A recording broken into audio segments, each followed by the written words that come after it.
بسم اللہ الرحمن الرحیم۔ ناظرین السلام علیکم، آپ دیکھ رہے ہیں صابر شاکر کو یوٹیوب چینل پہ۔ آج ہے جناب 23 اکتوبر سال 2020 اور دن ہے آج جمعۃ المبارک کا۔ آج آپ سے کچھ اہم ترین خبریں جناب وہ آپ سے شیئر کرتے ہیں، اور خبریں اچھی ہیں پاکستان کے اعتبار سے، پاکستان کے اندرونی معاملات کے اعتبار سے، پاکستان کی سیاست کے حوالے سے۔ پاکستان کو فائدہ ہوگا تو ظاہر اچھی خبریں ہیں، اور کچھ ایسی ڈیولپمنٹس ہو رہی ہیں کہ جو آپ سے میں شیئر کرتا ہوں، اور جس کا فائدہ پاکستان کو ہوگا، اور پھر آپ کو اندازہ ہو سکے گا کہ یہ جو چیخیں ویخیں نکل رہی ہیں، ان چیخوں کے وجہ کیا تھی، اور ان چیخوں کی پکار کیوں اتنی زیادہ یکدم آئی ہے اور یکدم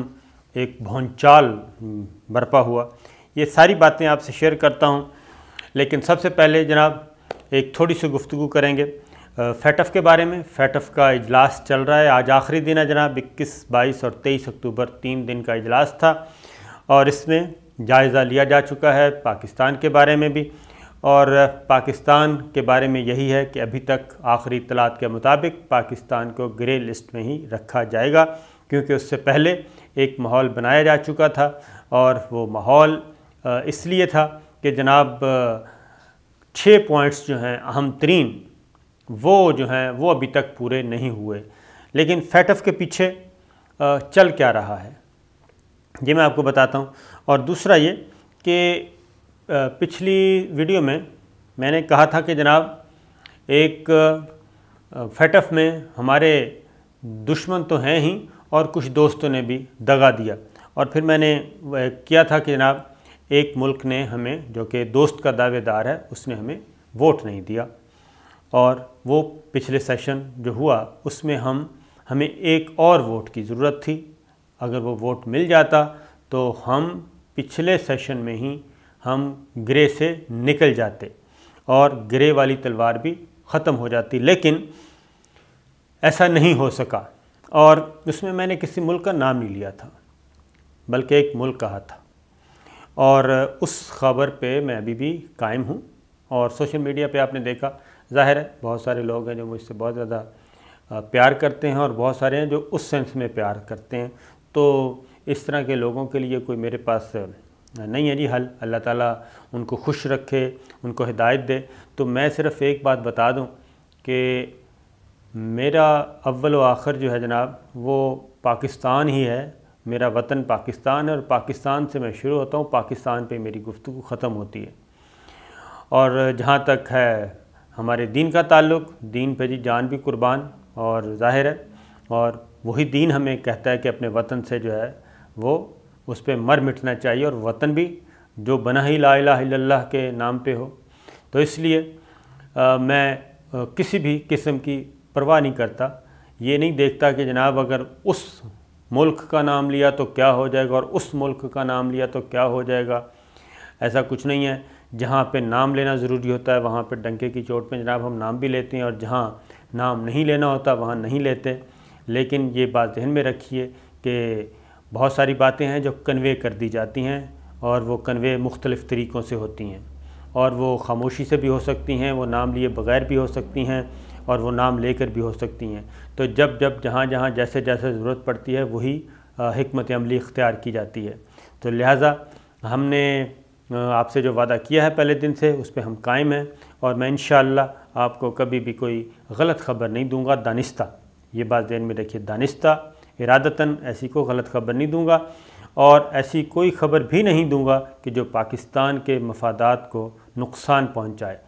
پاکستان کے مفادات کو فائدہ پہنچانے والی خبر ہی انشاءاللہ ہم آپ کو دیں گے، اور پاکستان کے مفادات، پاکستان کی سلامتی کا ہم خیال رکھتے ہیں۔ لہٰذا جو لوگ بلا وجہ ایک ظاہر ہے ہر آدمی کو جواب نہیں دیا جا سکتا، جو جس کا انٹلیکچل لیول ہے وہ اتنا سوچے اور اس کے مطابق اپنا فیصلہ کرے۔ تو میں نے جو بات کہی اس پہ قائم ہوں، اور بفضل خدا قائم رہوں گا۔ ایک بات ذہن میں رکھیں، میں آپ کو بتا دوں کہ جناب ترکی سے ایک رابطہ ہوا، اور ترکی سے ایک اور ملک نے بھی رابطہ کیا، ایک تگڑے ملک نے جناب، تگڑا ملک، اس نے بھی رابطہ کیا۔ اس نے بھی کہا کہ آپ کیوں کرتے ہیں، پاکستان کو فیور کیوں کرتے ہیں فیٹف میں؟ اور اس لیے پاکستان کو آپ وہ وہ اپنی جو ہے نہیں کر رہا، ریکوائرمنٹس پوری نہیں کر رہا، اس نے وہ لشکر طیبہ کے بارے میں یہ نہیں کیا، اس نے وہ نہیں کیا، جماعت الدعوہ کے بارے میں نہیں کیا۔ تو ترکی کا ایک جاندار جواب تھا، اس نے کہا جی ترکی جو ہے وہ آخری ملک ہوگا، ترکی آخری ملک ہوگا جو پاکستان کی حمایت ترک کرے گا، آخری ملک۔ اس نے کہا جب سارے چھوڑ جائیں گے تو اس کے بعد ترکی کی باری آئے گی، لیکن ترکی پاکستان کے ساتھ کھڑا رہے گا۔ تو پاکستان اور ترکی کے درمیان جناب اس طرح سے نہیں ہیں کلیم تعلقات جیسے کہ ہمارے دیگر ممالک کے ساتھ ہیں، لیکن ترکی بہرحال ایک تگڑا ملک ہے، اور طیب اردوان کے ساتھ آپ 100 اختلافات کر سکتے ہیں، لیکن اب تک کی جو ریکارڈ ہے اس کے مطابق ترکی نے ہمیشہ پاکستان کا ساتھ دیا، وہ خواہ قراباغ کا معاملہ ہو، خواہ وہ فلسطین کا معاملہ ہو، اور خواہ وہ مقبوضہ کشمیر کا معاملہ ہو۔ ترکی ہر مصیبت میں، ہر مشکل وقت میں اور ہر فورم پہ اس نے پاکستان کا ساتھ دیا ہے، اور غیر مشروط طور پہ دیا ہے۔ تو لہٰذا یہ کوئی مشکل کام نہیں ہے، ماشاءاللہ آپ سب لوگ پڑھے لکھے ہیں، اور نیٹ پہ جائیں، سرچ کریں، اور ریسرچ کریں گے تو آپ کو سب پتہ چل جائے گا۔ اور پھر یہ بھی دیکھ لیں کہ لاسٹ سیشن میں FATF کا جو ہوا تھا اس میں کس کس ملک نے پاکستان کے حق میں ووٹ دیا تھا، تو ساری باتیں کلیئر ہو جائیں گی۔ آگے بڑھتے ہیں جناب۔ تو لہٰذا یہ جنگ جاری ہے، اور صورتحال انشاءاللہ کلیئر ہو جائے گی، لیکن خبر میں آپ کو بتا دیتا ہوں کہ گرے لسٹ میں پاکستان رہے گا، بلیک لسٹ میں پاکستان نہیں جائے گا۔ اور یہ تلوار کیوں لٹکتی رہے گی؟ وہ تلوار اس لیے لٹکتی رہے گی کہ جناب ہر معاملے میں پیچھے سرکار ہوتی ہے، بڑی سرکار ہوتی ہے، بڑی طاقتیں ہوتی ہیں۔ ظاہر ہے پاکستان ان کی خواہشات پوری نہیں کر رہا، ان کے ایجنڈے پہ نہیں چل رہا، اور پاکستان ان کے کنٹرول میں اس طرح سے نہیں ہے۔ پاکستان کی خارجہ پالیسی اب کیا کہنا چاہیے، تمام انڈے جو ہیں پاکستان نے ایک ہی باسکٹ میں نہیں رکھے ہوئے، بلکہ وہ اپنی خارجہ پالیسی کو تھوڑا سا لبرل کر رہا ہے، بلکہ کافی لبرل کر رہا ہے۔ دوسری بات سی پیک ہے، سی پیک بالکل کھٹک رہا ہے جناب سینے میں، اور ہر کسی کے سینے میں کھٹک رہا ہے، اور یہ ذہن میں رکھیے کہ اسی کی وجہ سے سارے معاملات جو ہیں وہ پھنسے ہوئے ہیں اور ٹائٹ ہوئے ہیں، لیکن پاکستان آگے بڑھ رہا ہے اور بڑھتا رہے گا۔ اور سی پیک کی وجہ سے ہی ہمیں ابھی تک سزا کے طور پہ ہمیں رکھا ہوا ہے FATF میں، اور یہ انڈیا کی اتنی ہمت نہیں ہوتی، اور بلکہ پاکستان کے بہت سارے، اگر اس فورم کو آزاد چھوڑ دیا جائے تو پاکستان ایک لمحہ ضائع کیے بغیر جو ہے پاکستان گرے لسٹ سے نکل جائے گا، لیکن ڈوریاں ہلائی جاتی ہیں، اور مجبوریوں سے، ملکوں کی مجبوریوں سے فائدہ اٹھایا جاتا ہے، اور اس لیے اسی مجبوریوں سے فائدہ اٹھاتے ہوئے ابھی تک بہت سے ہمارے دوست ملک بھی مجبور ہیں کہ وہ پاکستان کو ووٹ نہیں دے پا رہے، اس کے باوجود کہ وہ خواہش ہے ان کی کہ پاکستان اس مصیبت سے نکلے، لیکن ان کو ٹائٹ کیا جاتا ہے، اور ان کو مختلف ڈائریکٹلی اور انڈائریکٹلی ان کی گردن پہ انگوٹھا رکھا جاتا ہے، جس کی وجہ سے وہ مجبور ہو جاتے ہیں۔ اس کی ریزن یہ ہے کہ امریکن پریزیڈنٹ نے جب اوپنلی یہ بات کہہ دی کہ جناب پاکستان کا نام گرے لسٹ سے نکالنے کے انتظامات کیے جائیں، لیکن امریکن اسٹیبلشمنٹ نے ان کی اس بات کو فالو نہیں کیا، اس کی بات پہ عمل نہیں کیا، اور اس کے بعد یہ شاید وزیر خارجہ ہمارے شاہ محمود قریشی بھی بتا چکے ہیں، اور ہمارے وزیر اعظم عمران خان بھی بتا چکے ہیں کہ پریزیڈنٹ ٹرمپ کے کہنے کے باوجود جو متعلقہ کنسرنز لوگ تھے، امریکن اتھارٹیز تھیں، انہوں نے پاکستان کو سپورٹ نہیں کیا، اور وہ اسی لیے سپورٹ نہیں کیا جا رہا کہ پاکستان کو اب چاروں طرف سے گھیرا جا رہا ہے، ایک بار پھر گھیرا جا رہا ہے۔ بلوچستان میں جو کچھ ہو رہا ہے وہ ہمارے سامنے ہے، اس میں کوئی چھپنے والی بات نہیں ہے۔ اور آگے ایک اور چیز بھی دیکھ لیں کہ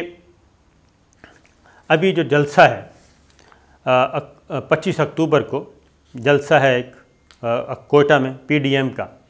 اب اس جلسے سے پہلے ہی بلوچستان کے حالات کیا ہیں، گوادر میں اور تربت میں دو بڑے واقعات ہو چکے ہیں، ہماری سیکورٹی فورسز کو، ہماری افواج پاکستان کے جوانوں کو شہید کیا جا چکا ہے، اور دو مختلف واقعات میں تقریباً 30 ہمارے جوان اور افسر شہید ہوئے۔ پھر اسی طریقے سے پاک افغان بارڈر پہ ہمارے جوانوں کو شہید کیا گیا، پاک ایران بارڈر پہ شہید کیا گیا، اور